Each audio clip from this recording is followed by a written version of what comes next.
Day 5, you've said their name, Direwolves. They go up against Cyclops. Dev, I don't know if you have any fun facts in front of you, but is this the first time these two teams are ever playing against each other? I have a fun fact. It is not. In fact, these two teams have quite a fierce rivalry. And guess what? At the 6th Invitational APAC qualifier, these two teams were in that grand final. And Cyclops, of course, took that spot away from the Direwolves. Actually, I think that was the upper final. Anyway, these teams played in the 6th Invitational qualifiers, and Cyclops had a very narrow 2-1 victory over Direwolves. So, and of course, Cyclops ended up going to that 6th Invitational and having a pretty decent performance. So it goes to show that these teams have played in these very high stakes matches before, and they know each other quite well. I would say Cyclops probably come out on the latter end of the conversation as to teams that have really been through it in the international opportunities department, Raven. They have really been the team through and through for APAC for such a long time that have always been either the bridesmaid or they have, in fact, actually been the bride themselves. What are you expecting in this matchup? I mean, Direwolves are no slouches, but Cyclops, when they kick into gear, it's another gear altogether that people just, I don't know, can't seem to handle. Yeah, no, look, I'm really excited to see how they do stack up against Direwolves. Cyclops definitely surprised me in playoffs in general. They played fairly decent in APAC North because they finished in 3rd, only 3 points behind Demon Kia up in 1st. But no, it wasn't the strong, dominant stage that we'd seen from Cyclops of the past. And I thought that Cyclops would kind of, you know, maybe not perform so well in playoffs. So to see them actually here in this position and make it to the major, amazing. It makes me think that they've maybe turned a leaf and they've really unlocked some of that performance of old that they might show up here against Direwolves. Well, Direwolves are going toe-to-toe. Let's talk about the Direwolves roster. Dev, I mean, how proud are you of where Direwolves have come from versus where they are now? Very, very, very proud. Very, very, very proud. It's been a pretty hectic 2-year ride for this team. They were literal nobodies, and that's not even an insult. I'm sure they would admit it. At the start of when APAC North formed, at the start of last year when we converted from the old Pro League format, this was the one team in that league where everyone was like, why are they here? You know, we've got the big names from Southeast Asia, Korea, and Japan Pro Leagues. Who are these guys? Literally never played anything before. And they kind of coasted through. They didn't have a fantastic performance in that first stage. And then come into APAC South, they were a bit of a middling team. Now they are the best that APAC South has to offer, and they're here to prove that right now. They are the most energetic team that we have, and that's saying something in APAC. They have this air of positivity, and they're just so determined and so happy to be able to compete at the Charlotte Major for the opportunity to represent their region and their team, of course. And it's been an exciting, a hell of a ride for these 5 players.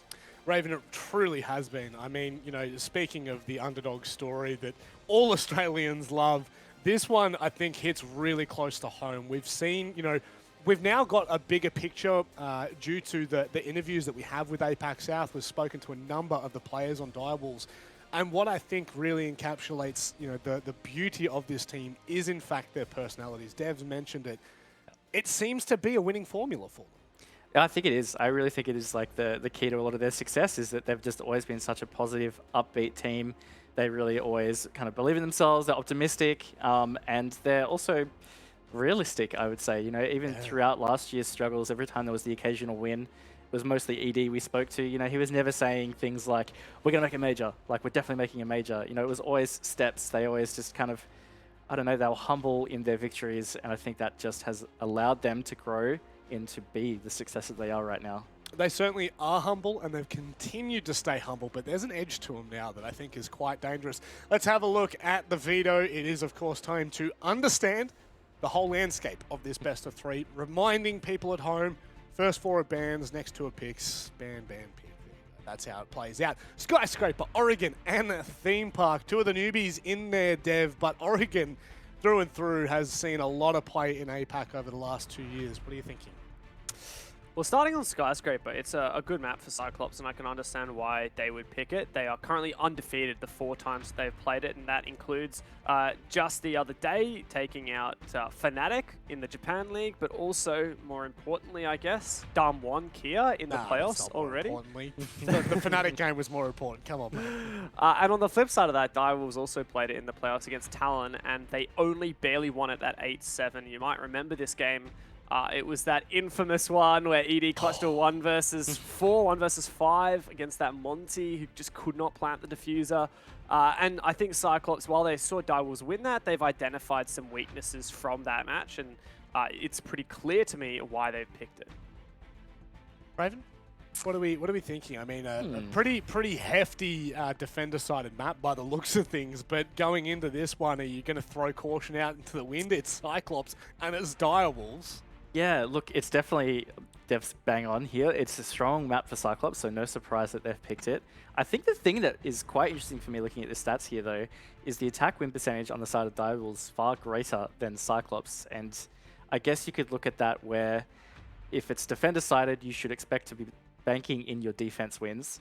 It's usually the other half that can kind of dictate whether you actually win the map or not. So I guess based on that, I feel like Direwolves are going to be going into their attack halves feeling like they've got a pretty good, not advantage, but it's a strength of theirs, and maybe that could be enough to kind of turn the map in their favor.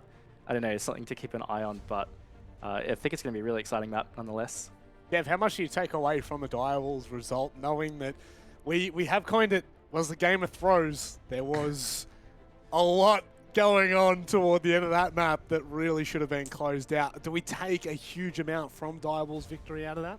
I think it's fair to say, look, Direwolves might not be the best team on Skyscraper, but what that game does tell us about Direwolves is that they can overcome adversity even in those incredibly tense, high-pressure, match point against them scenarios where they're just going to miss out on that major, and that is commendable. That is what is really exciting about that team, and they're going up against probably the longest-standing Core 5 roster in Rainbow Six Tier 1 globally. Like, that is Cyclops. They've been all together for 2 years. And so they're going to need to be able to bounce back because Cyclops have that chemistry and they have that experience. They know exactly what they need to do to win this game, and it's on their map pick. So Direwolves just need to ride it out and remain chill and keep the vibes high like we know that they do. Well, that's just it. I mean, I kind of forgot that conversation about Cyclops. It's dangerous territory for the Direwolves. We head to Skyscraper, and to bring you all of the action, it is 2 that live and breathe Siege. It's Cousin Xenox. Yeah, a little bit jet lagged, a little bit of an ear infection, but it's all good, guys. I'm so rapt to be here. I live and breathe for Siege. I'm absolutely excited. How are you? Are you excited too? Yeah, thanks, Xenox. I'm feeling really good. Keen to jump into the final week. Missed you last week. It was quite the struggle having to carry Rob. Really bad ear infection. It's lasted even till now. What I can say, though, is last week definitely filled with drama, both the good kind and the bad kind, guys. It was an amazing week, obviously, for APAC South, 3 teams going through. I mean, that's, what, how many times have we had APAC playoffs now where APAC South's on top? Yeah, I mean, at least we'll have some APAC South representation at the major, so obviously that's really good. Keen to see what damage can be done, right? Obviously, we have the teams all now set in stone in the final week, ultimately just for seeding. But I think, as Dev mentioned as well, 10-fold prize pool as well. First place takes 10K at the end of the day, so there's still a decent amount to fight for. And heading into this game, I mean, the social vote, 50-50. Wow. Community expecting it to be really close. Usually it's like 48-52, and I say, yeah, we could just round it up a little bit to 50-50. In this case, social is on the money here. Let's head into it, our first best of 3 of the night. Cyclops, Direwolves, 2 teams that have done really well for themselves into 2022, especially when there was maybe some question marks around the Cyclops team. And for Direwolves, well, less so about question marks and more so what's this team going to achieve coming into 2022 off the back of, not exactly the biggest 2021. And I mean, they've blown all expectations out of the water, 7-0 in the regular season in APAC South, and have obviously now booked their place over in Charlotte. They'll be on the defense first here against Cyclops. But the other thing, and I think you kind of touched on it there, Guz, is there's not as much up for stakes at the moment here this week, right? Like it's a little bit more about the prize money. It's a little bit more about the pride on the line. Less so, of course, about, there's the placing as well. But this one should be a bit more chill.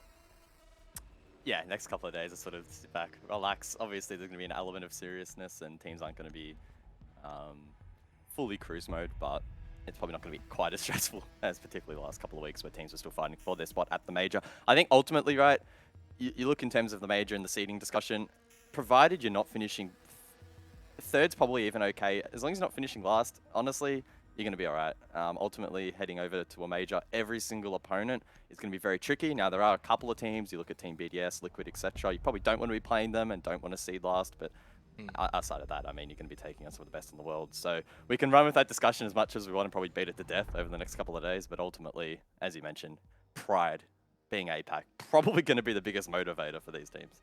I think definitely as well here for Cyclops in this game, particularly the only team from APAC North to make it to the major. So there is, sort of flying the flag, if you will, for APAC North. So very keen to see how they go up against the Direwolves, a team that has been absolutely impeccable, both obviously in the regular season and in the playoffs. So, and in some ways, and don't misconstrue this, I'm still surprised at how good the Direwolves actually are. And that's in itself a good thing, because they weren't a bad team last year.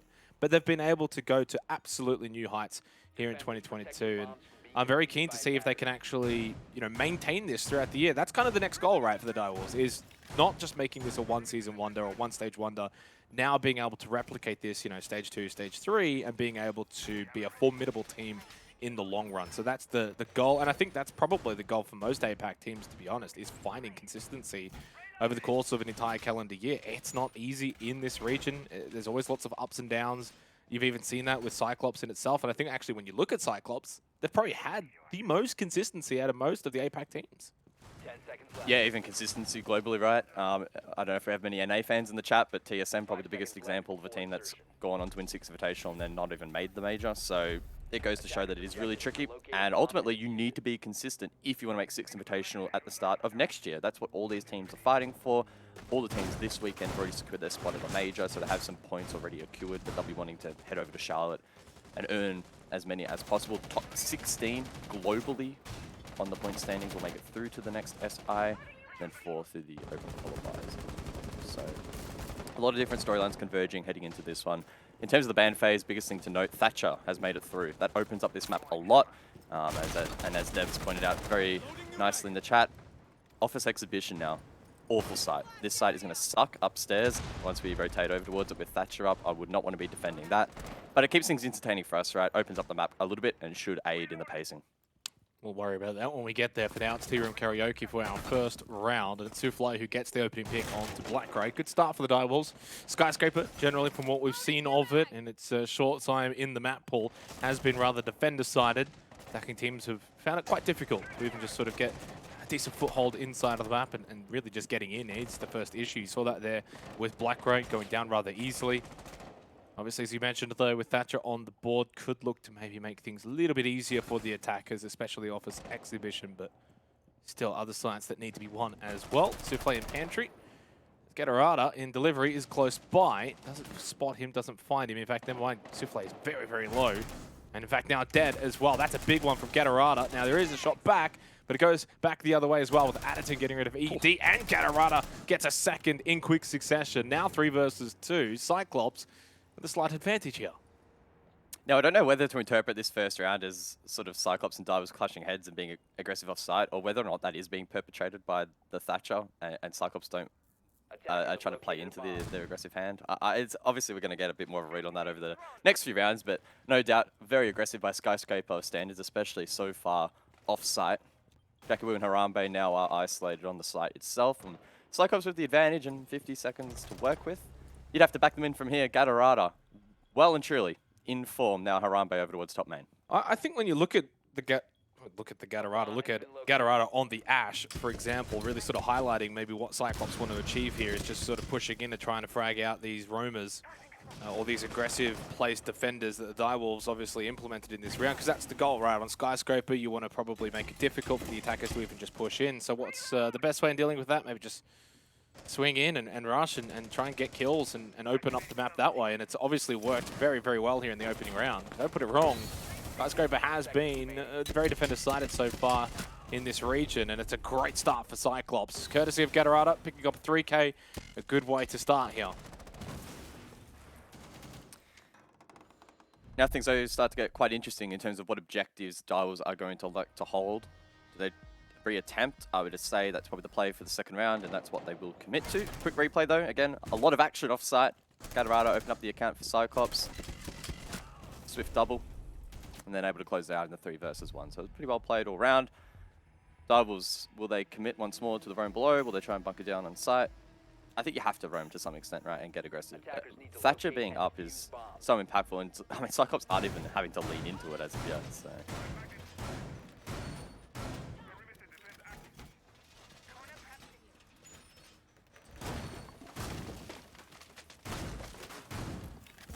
So a repeat here for the Direwolves on the defense. They go to Tea Room Karaoke once again, and we'll see if they do change their approach. Not so much in the sense of do they perform a little bit better, but more so in the way they defend this, right? Maybe a little bit less pantry defense, trying to block off delivery, and maybe a little bit more on-site defense from the Direwolves. But you do that, if you do play a little bit more on-site, then it does allow Cyclops to push in a little bit easier. Attackers must locate and defuse a bomb. How was your holiday, by the way? I didn't get an opportunity. Oh, I mean, it was a holiday, right? Where were you last week again, Jake? I was actually sick in bed with an ear infection. Real? Oh, It's really? still there. It's still here, but we push through. You know, I don't want to take 2 weeks off. I only had 1 week of annual leave, so You get annual leave? you don't. You get the perks, apparently. Well, like I said, fantastic to have you back. I really did miss you. It was quite the grind last week. You missed quite a bit, though, of course, last week. We invited both Elevate and the Chiefs to the Major as well. You also missed a really... Did you see my end play-by-play call for Elevate? You probably would have liked it. I'll send you the clip later. It was Yeah, not send it bad. to me. I'll watch it during the break. Probably my only good moment ever.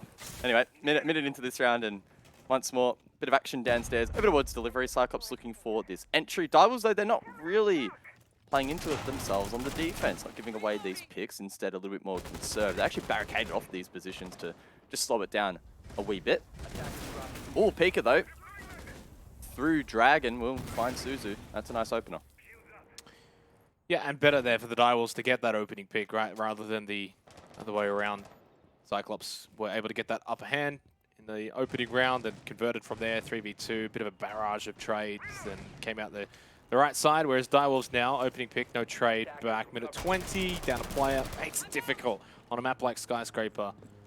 Especially the way that Direwolves are defending this now, a little bit more on site, so yes, Cyclops can push in over towards Drum. Now, obviously, that's a big pick from Blackray. Brings it back to 4 versus 4, minute left in the round. But still, the on-site defense here from Direwolves is going to be quite a bit better.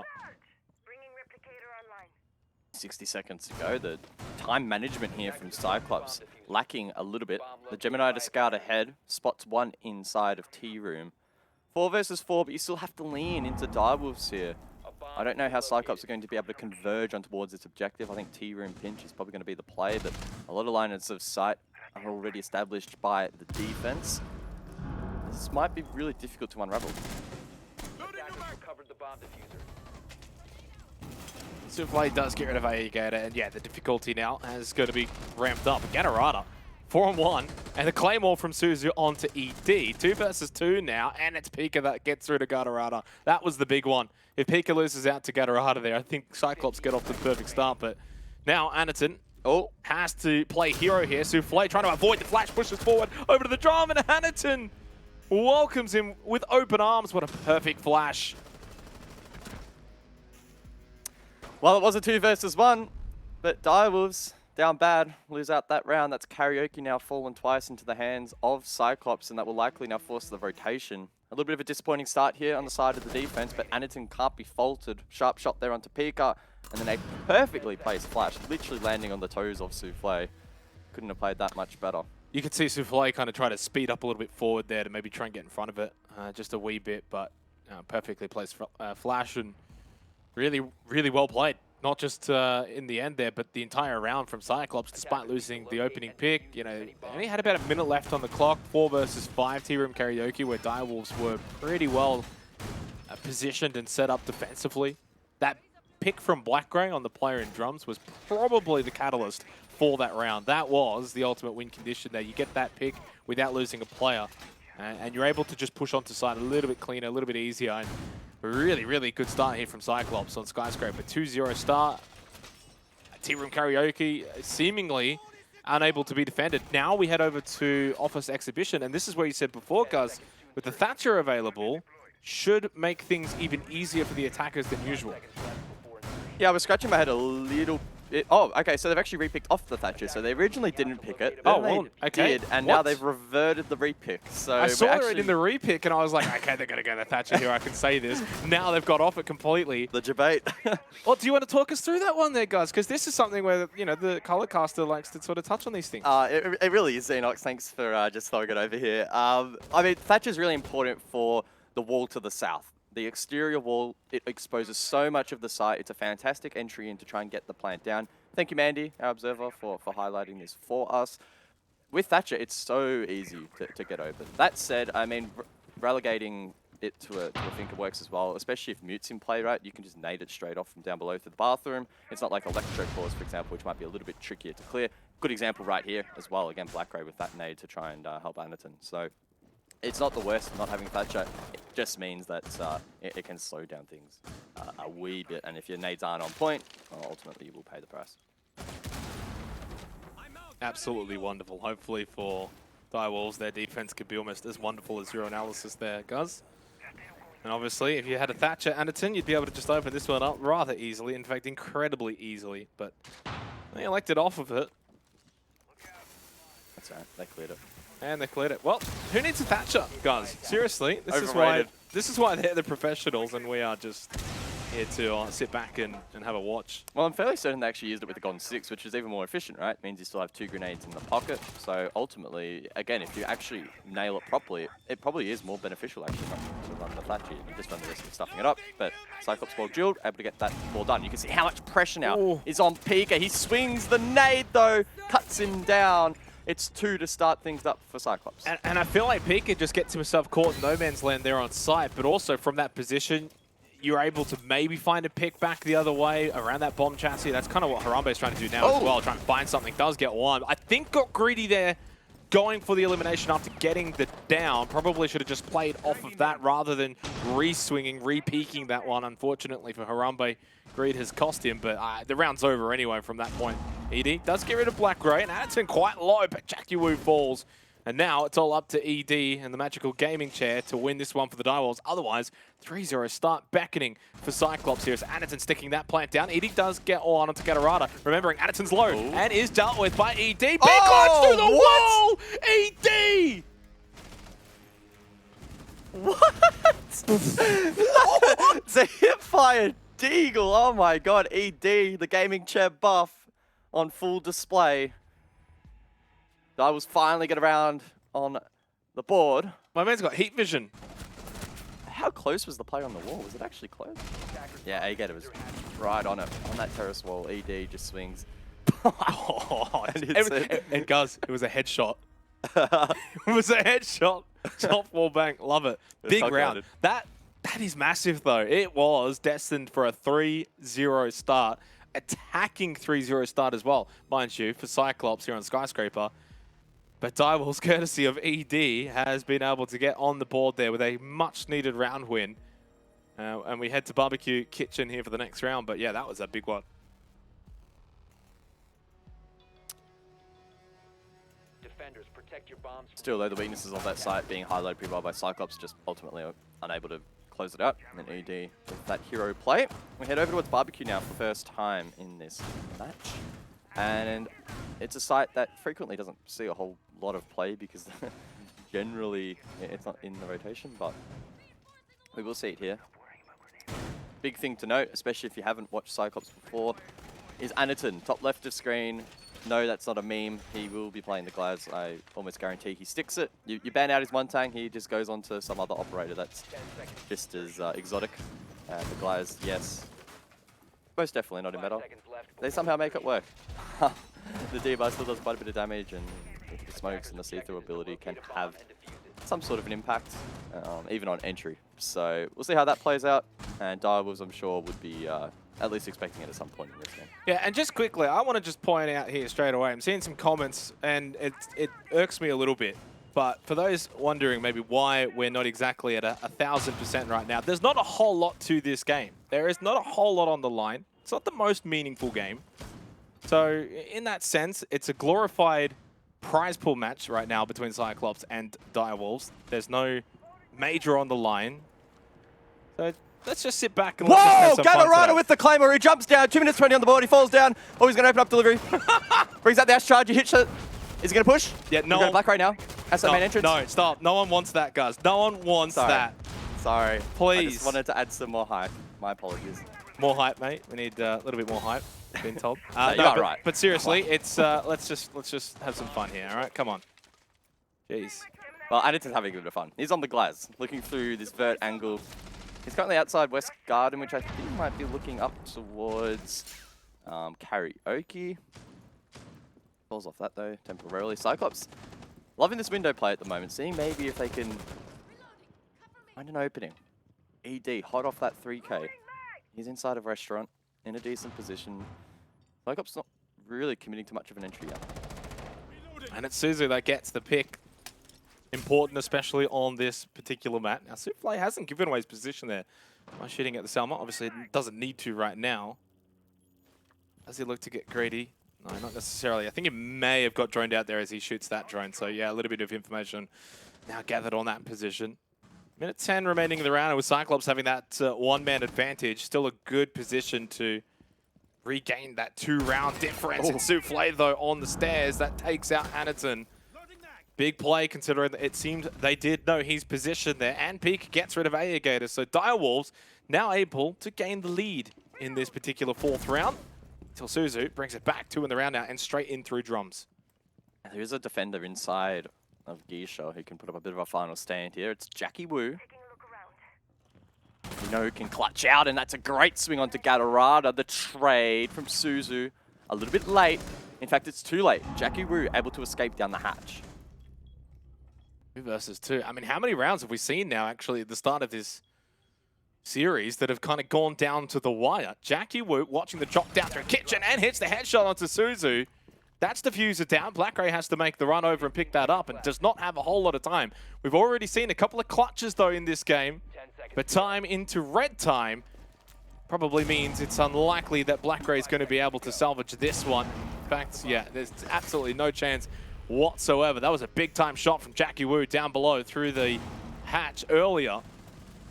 And the Direwolves have been able to bite back in the last couple of rounds now. So it's 2-2 here on Skyscraper. The major issue, though, guys, heading back to Tea Room Karaoke, which was won both times by Cyclops, rather convincingly as well. Direwolves will need to improve here.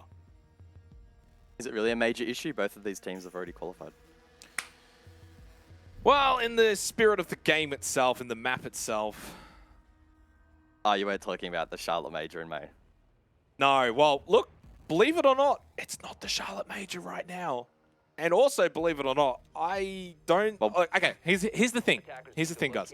I hate it when teams save strats. I hate the whole notion of it. I think it's awful. I think it's stupid. Hate it. But the reality is, these teams are going to the Charlotte Major. And they're playing a game that doesn't really matter. We are going to be looking at some bare basic gameplay of Siege from these teams.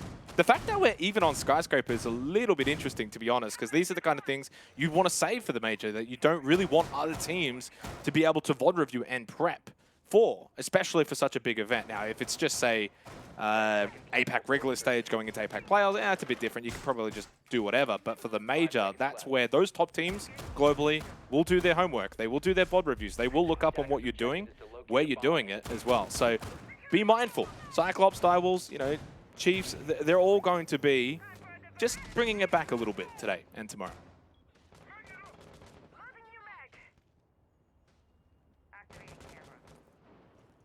You want to steal the fun fact, or do you want me to steal it? Is there a fun fact? Oh, hang on, I've got a ping. There is a fun fact. You can take this one. So, the lovely James Devmarter Stewart has just informed us that it has been 115 days since Direwolves have lost a match, excluding Nationals. That's not a bad little stat. That's not bad at all. That's about a third of a year.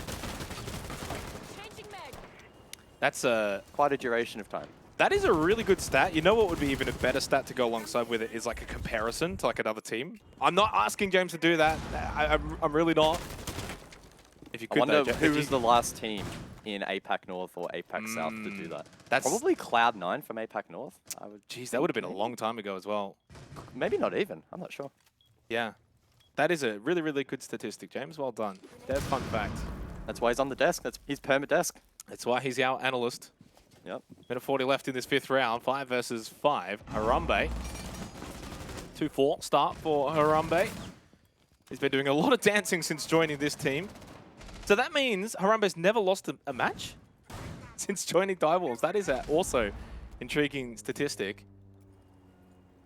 Minute and a half remaining. Not a whole lot found so far. In fact, this is probably the first round that we've had on Skyscraper without an initial engagement, or initial opening pick to sort of open things up. So this might make things a little bit more tricky for the Cyclops lads. Can they push into karaoke without that opening pick and without that advantage as ED beautifully placed Nitrocell, gets rid of Blackray, and now this is where Direwolves need to just sit on site, hold their angles, hold their positions, and get the job done, but irrigated from below.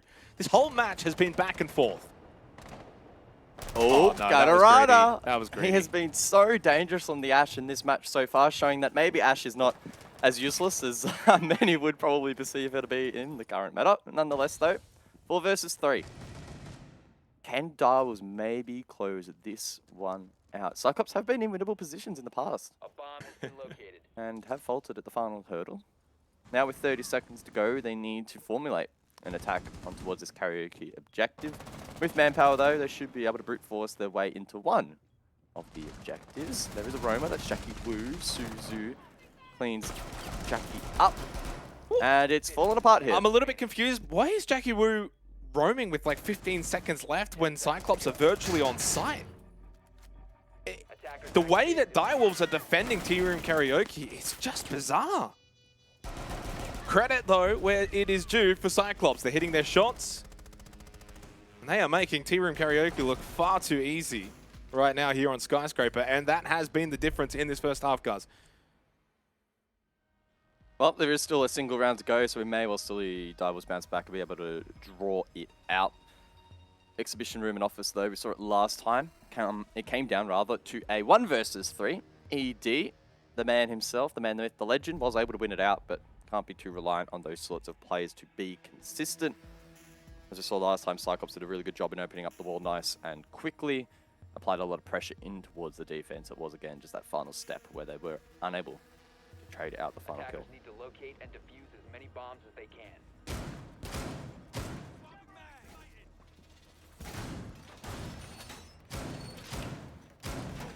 Well, it's pretty imperative right now for Direwolves that they win this final round of the first half. 3-3 scoreline is still going to be a very good result for Cyclops, more so than Direwolves. So already on the back foot, regardless, it's about now mitigating as much damage that has already been done, or could very well be done. Of course, if they do technically lose this series, guys, the streak does come to an end. So in all intents and purposes, I guess if you are Direwolves, there is a bit to fight for here, right? You've got that streak on the line.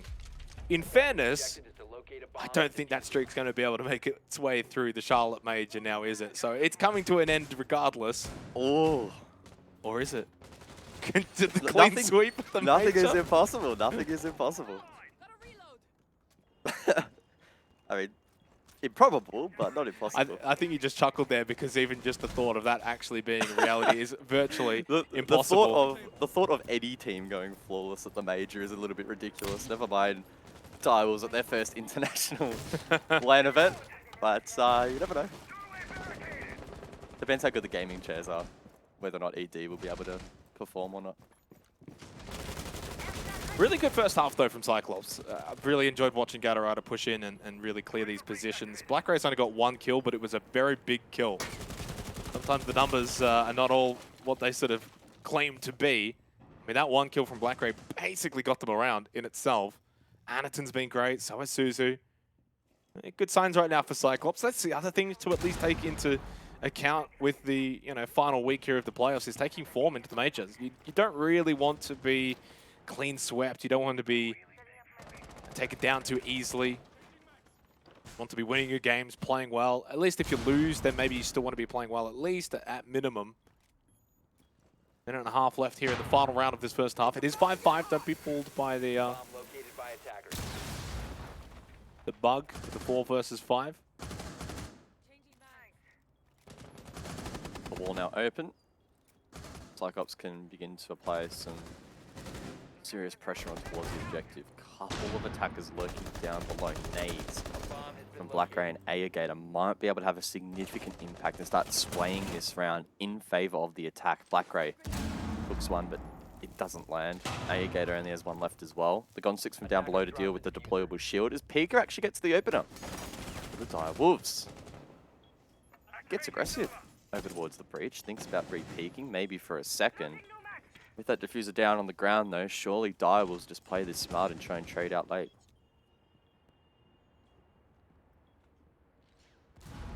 We've seen already a couple of times though from Direwolves that they've given up some of these early round advantages that they've been able to get for themselves. Now it's about capitalizing and really finishing strong in this round. Jackie low, but that's fine. You've still got the player advantage. 25 seconds remaining to close out the half, at least 3-3. Puts Direwolves in a much better position moving forward. He goes down though. Fortunately, Jackie does his job. Gets that trade back immediately. Now needing to block the entry here. Harambe reloading probably at an inopportune time. Doesn't matter. Shot through the wall and shot through the heart from Jackie Wu. Direwolves close out the half with the round win. They won everywhere but Tea Room Karaoke. 3-3 half here in our first map of this series. Not too shabby. You definitely would give Cyclops the chocolates though, guys. I think they were the better team in that first half. Yeah, it was certainly more convincing from Direwolves towards the back end, and I think they'll actually be quite disappointed at the way in which they started the half. Had they been able to go back in time and tidy up the first couple rounds where they were doing probably some overly aggressive roams and dropped picks, they'd actually be in a really, really favourable position. I don't think on paper a 3-3 is awful considering Thatcher is available. Not that it really mattered because Cyclops didn't play it, but in theory, 3-3 I think it is okay. Could have been better for Direwolves, but equally Cyclops with a strong start were able to maintain that, not maintain the advantage, but at least do a decent job of evening out the half. So it does neutralise things a little bit heading into the second. Cyclops, as expected, will head over towards Karaoke for the first round. And in terms of operator selections, nothing standing out as being wildly crazy, which we're not expecting in this match, of course. Well, the biggest thing now to sort of look at in this second half is can Direwolves replicate what Cyclops was able to achieve, especially on Tea Room Karaoke? I mean, I guess entirely on Tea Room Karaoke, because that's the only site that Cyclops were able to win. In fairness, there were a couple of other sites that Cyclops were close to getting results on, but Direwolves, to their credit, were able to sort of hold firm defensively. But this is the site to really put a large emphasis on now if you are the Direwolves, because you almost need to replicate what Cyclops actually did in that first half. And if they can do that, suddenly Direwolves look in a pretty decent position. Of course, you know, sort of reminder, but when we've seen Skyscraper so far in APAC, it's been extremely defender-sided. So when you look at that 3-3 scoreline, it is pretty good for Cyclops, but you just never know what you're going to get going into that second half. Jackie Wu is firing on all cylinders at the moment. 6 and 3 to start that first half. Very talented player, ED 5 and 4. Overall, though, rather team effort from the Direwolves, whereas Cyclops, I guess the same can be said, but they've still got Blackray who can really get going. Only 1 of 6 in that first half. If he starts to find a bit of form in the second half, they will be very, very difficult to stop. Entry over towards exhibition here for Direwolves, or at least that's the idea. Interestingly enough, the double wall all the way on this roam has been reinforced, but the line of sight. Sure, they'll confirm that it is clear with a few drones. Do need to be mindful though, down below of a roam. I don't know if it's a pre-placed Nitro. It doesn't look as if it is, as Nitros are still in the pockets of Aniton and Suzu, but Blackray's aggressed. Inside of office, swings and gets the kill onto Jackie Wu. The trade through the breach, it's mistimed by ED. Blackray will now ask for a bit of support from his team or look to hold out by himself. ED pops up with the flash, taken low, and Blackray able to escape down the hatch. Yeah, and losing the Finker here, not ideal, especially on this map. Having those adrenal searches, absolutely massive, being able to clear out certain angles and being able to push through positions like drums, for example. You really want that extra health boost, so not ideal to lose Jackie Wu. And you've even got 2 hard breaches, right? So you could maybe afford to lose 1. Ideally not the Habana, but ED over towards Terrace. Does need to be a little bit careful. Has Harambe watching in the window, though, with that diffuser as Pika droning out drums. And it is pretty clear. Should be able to push through. But down a player, 40 seconds, and only just now really opening up this wall. It is not looking good for the Direwolves. 30 seconds now remains, and Direwolves need to start thinking about how they're going to clear out some of these positions. Harambe steps up, drops Black Ray, and with the T back wall, I think, now open, we may well see them make their way towards site. Harambe aggresses, gets that pick. Gonna rather not trade, but eventually will be. Now it's a 2 versus 2. ED, Souffle. How will they get the plant down? Well, ED just picks up the diffuser now, and Souffle clears out T-Room. It's only Alligator that's left over towards backstairs for Cyclops. Now, don't think he's in a position to stop this plant from going down. He is not. So ED will successfully get that diffuser down, stands up, almost gets taken down immediately. Had he done so, it would have forced the 1 versus 1, but now it is unlikely that Alligator clutches this 2 versus 1, unless he can force a way to get 2 1v1s. Quickly may just get that, almost got the soft wall shot. No, he misses this time. Now he's got no idea where they are. He loses all bits of information. Direwolves playing this well, not really peeking into this, not overplaying their position, and forcing Alligator to push onto site and push into site. That's when ED springs the trap. Really, really well played from Direwolves. The discipline to not swing out or to shoot through, but to play for the position to force Alligator into site. Really smart play. Yeah, really close there from Alligator. Had he have denied the plant, yes, it obviously would have forced the 1 versus 1, but it may have actually been time.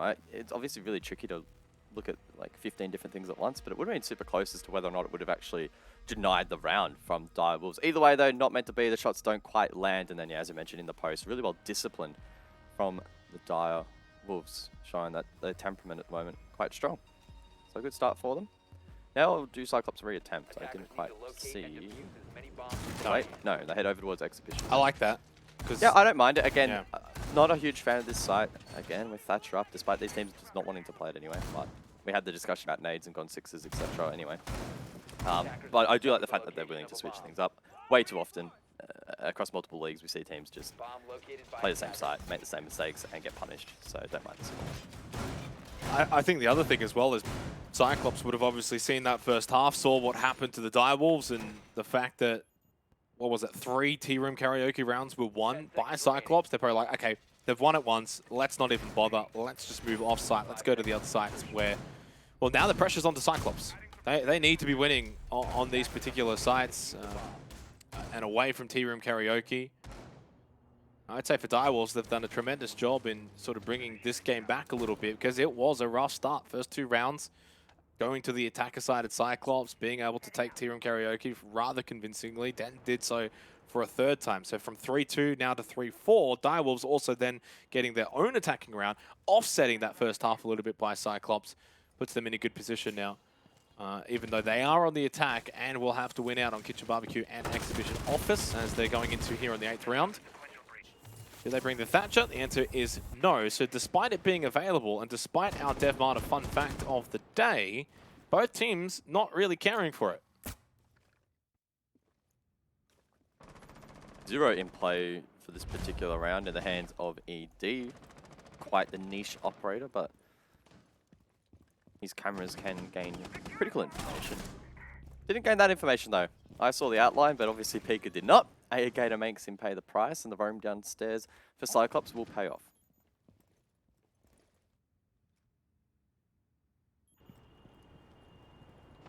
Hard to make much of these opening picks. I feel like the majority of them haven't really been converted into round wins. I haven't got the full laid out stats for that, but it just, that gut feeling says it hasn't really translated to those wins. We've seen both teams be able to bring back deficits as that mute jammer does get destroyed. The 0 having its impact on display there.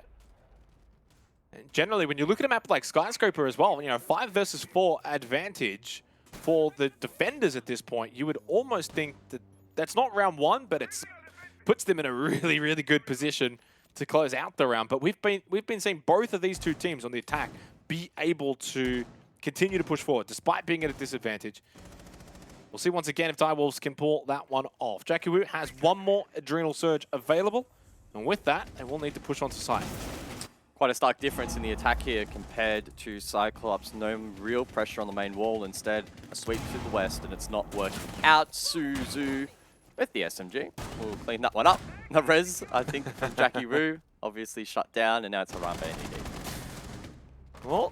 Well, ED and Harambe are both picking up kills. Now it's a 2 versus 2 with 30 seconds remaining. Now Harambe is low, very low in fact, and has Diffuser, can't afford to go down, but has already found 2 kills in this round and puts the pressure onto Gatorada and Suzu here. Late in the 8th round, can they shut down Harambe? That's the big question. Can ED be the front man? No, Harambe peaks and loses his life immediately. Probably needed to wait for ED.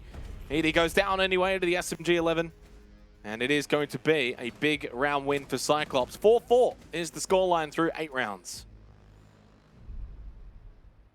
Got a little bit scary there towards the conclusion of that round, but Cyclops, a decent response formulated. Keeping this match nice and close, or this map in particular quite close. Very different approach in terms of the attack there from Direwolves. They went from karaoke side across. When we saw Cyclops attack, it was mainly all pressure from the likes of the main window and, the main wall and samurai window, etc. So that was quite intriguing to watch. Nonetheless, though, we might revisit that at a later time. We'll have to wait and see if this game gets pushed the distance. Back to barbecue we go, though. And this is a site where we're going to see probably a lot of extensions up above and delivery become quite a bit of a choke point, and Direwolves probably need to approach both of those, so we'll see how they go.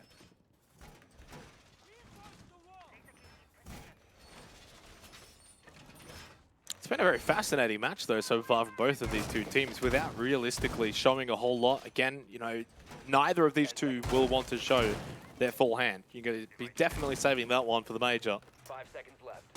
But it has still been intriguing to sort of see how they're playing this rather differently.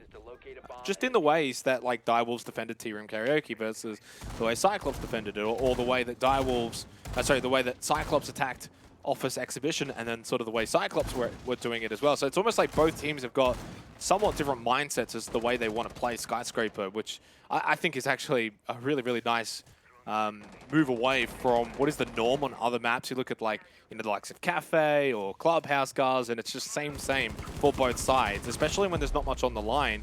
Both just sort of play stock standard Siege. But here on this Skyscraper map, it feels like they've got 2 different ways of what they almost consider to be stock standard. Yeah, they're basically playing their defaults, but you are right in the sense that there's more than one default, which, as I say, it doesn't really make sense, but you know what I mean, right? Yeah. They're not doing anything. They're not going deep in the strat book. There's absolutely no reason to, but they're just looking to get the fundamentals down pat. And honestly, we have seen quite a few games just in the history of Siege, right? Even recently, where you don't have to do anything absolutely crazy. You just need to make sure that you're doing the basics right. And ensuring that you're playing together and the timings are down pat, all that fun stuff. And that's why we get a pretty good exhibition of that over the next couple of days. Direwolves up towards backstairs, looking to maybe get an entry. The Glaz in play, not only for Cyclops, but now Souffle. I don't think Cyclops will be too keen on peeking this. I don't know if they'll expect the Glaz, but cautious nonetheless. I like this, though, because it's not just for the hallway, but also those holes in the wall. You can get that vision a little bit easier with the Glaz. Now, they do lose ED, though, immediately in this round. Well, halfway through this round, I should say. 5 versus 4 now. Traded back by Harambe, so a decent quick trade. Haven't really seen a whole lot of those from those opening picks. Little ring around the rosy, and it's Suzu who comes out on top. 10 and 5 now. And puts Cyclops in the driver's seat once again. Minute left. Nate gets thrown out. Can we see Souffle have an impact on that Glaz?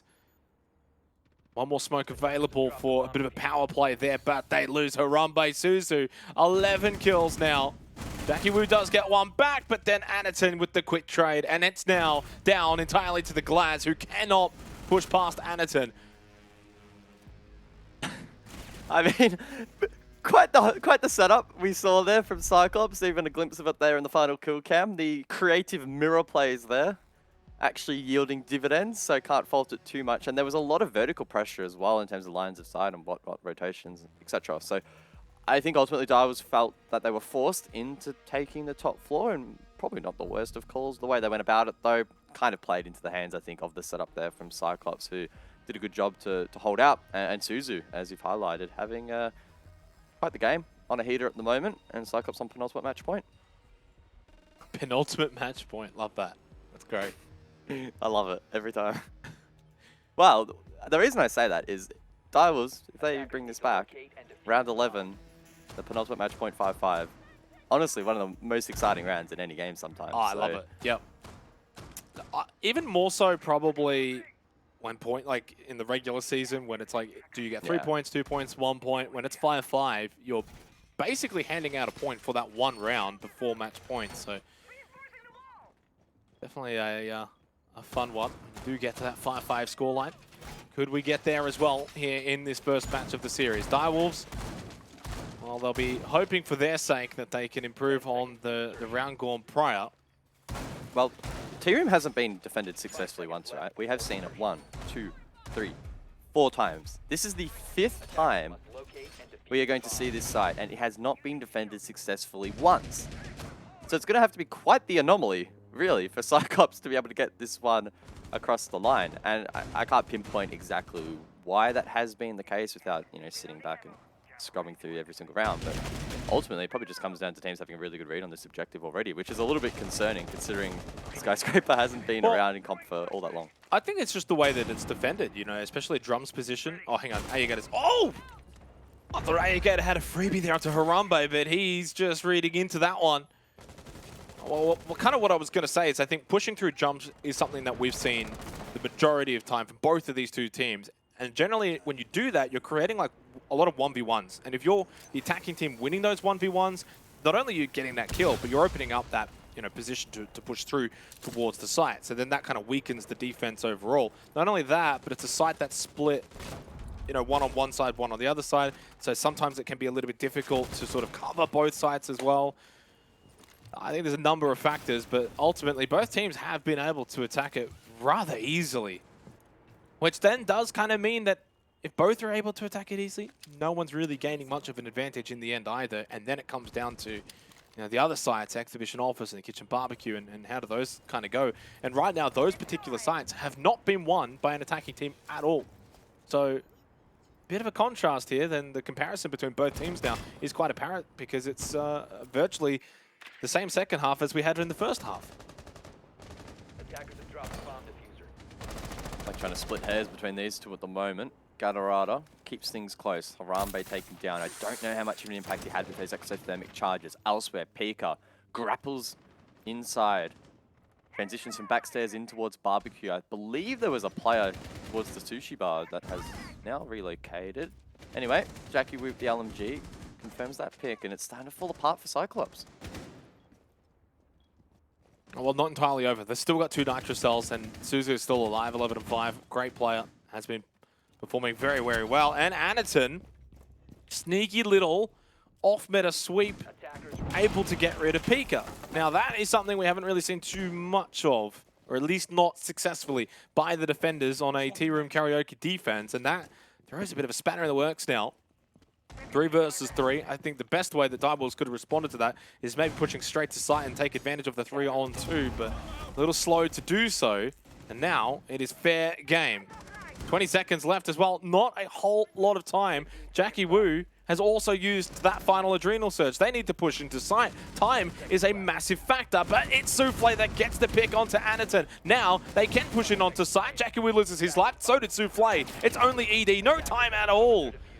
Just slow going, guys, there by the Direwolves, and credit to Cyclops, they punish them. The roam sweep down below was big too in finding that pick over towards delivery, and I think that really shaped the round.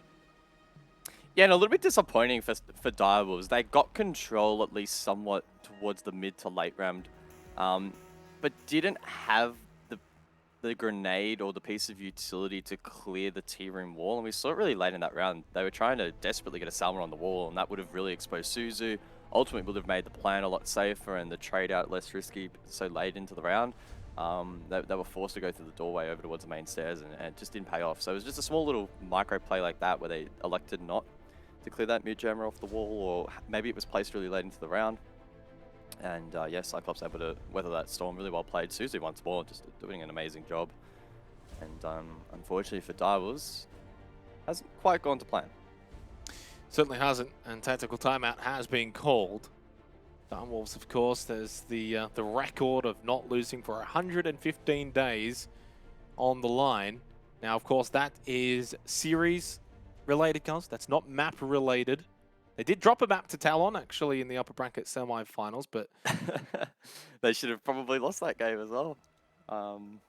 Direwolves came down to 15th round in that match. Talon had the opportunity to close it out and confirm their spot at the major, losing a 1 versus 4, or a 4 versus 1 for Talon in favor. ED obviously clutching that one up, finding ourselves now on this It's that gaming sideline. chair, mate. It's that gaming chair. Yeah. Man's cracked. Nonetheless, though, 6-4 now the scoreline, and Cyclops playing well. Has to be said, they're playing really, really well. Yeah, I think I've been mostly impressed by Suzu, right? Because I think many people who watch Cyclops would know Black Ray, obviously one of their biggest standouts when it comes to fragging, 2-10, right? So who stands up? It's Suzu, 13-5. And I think Suzu typically is not going to be the one you would expect to fill that role. You know, the likes of Gatorada, Ayagator, and Black Ray generally going to be considered your fraggers for Cyclops. But Suzu is just, well, the one fragging out right now, 13-5, and is having a tremendous game. You know, Anaton's a great player too, and right now, it is a team effort. Black Ray's having a bit of a night off, but I think that's what makes this team so well. And every time I cast Cyclops, I think I probably reiterate it. And it's a good one to reiterate. They're just a really solid fundamental team of five players that play their role and play it well. And yeah, Gatorada, that's probably not the angle there. Blocked off by the balcony. Definitely know what he wanted to do. And Cardiac Sensor betrays him a little bit. There is Black Ray, though, of course. As soon as I mentioned maybe a bit of a slow game, gets the opening pick in this one. I will say, and I said it before, there was a kill that Black Ray got pushing into drums in the opening half. Basically won the round for Cyclops off that. And then, you know, you get an opening pick here. So sometimes, yeah, you go 3-10, but those 3 kills, if those 3 kills are in positions that matter, that could be 3 round wins. So sometimes you can pad the stats, you can get kills that don't really matter. You know, you sort of flesh out your stats, but really want the ones that sort of count. Decent ground gained here by the Direwolves, Jackie Wu. Pauses for a brief moment before he looks to contest Dragon. Probably waiting for a bit of a pinch from the rest of the team. I have an inkling that there's a player down below and Jackie Wu considers a nade, but thinks better of it. Past barricade in the way, dealt with by the Gone 6. So I was not rushing anything here at the moment. I do wonder if they are going to attempt to main breach on this occasion and just aid in applying a bit of pressure. Instead, though, they drop. They get aggressive. Souffle finds one, but Black Ray trade. Pika, though. Oh, man. This has taken a lot of attention away from Direwolves on the main push, but it's not the worst of results. 3-3 now the man count. 55 seconds on the clock. Yeah, and it's been very much the same this entire match, really. Lots of trades in the mid-round. 3 versus 3s and 2 versus 2. There's the ping out, but it's too late from Gatorada. Pika just catches him off guard. Almost got traded back immediately, but able to survive just under half health. 35 seconds remaining in the round, and the Direwolves have a chance. Send this one to 6-5. Still trying to open up this balcony wall, though, and that could be massive. Harambe, the exothermic charge, gets this one open, and now there's a chance to push in and get this plant down. We'll need help elsewhere, though, and Pika could be that said help. They lose Souffle. Anaton's able to just sort of waddle around in terrace as well. There's no pressure on him. Now 10 seconds remains, a 2 versus 2. Oh! But Cyclops able to confirm the map. It's an explosive finish, but a well-played map nonetheless. Cyclops with the 1-0 lead. Oh, far too good. Really, really well played from Cyclops there on Skyscraper. Oh, Anaton with the mocking of Harambe! Can we get a replay of that? I was not expecting it. Now that has just turned up the hype levels. My man has mocked the Harambe dance. You don't do that. Oh! You don't make Harambe angry. That is actually...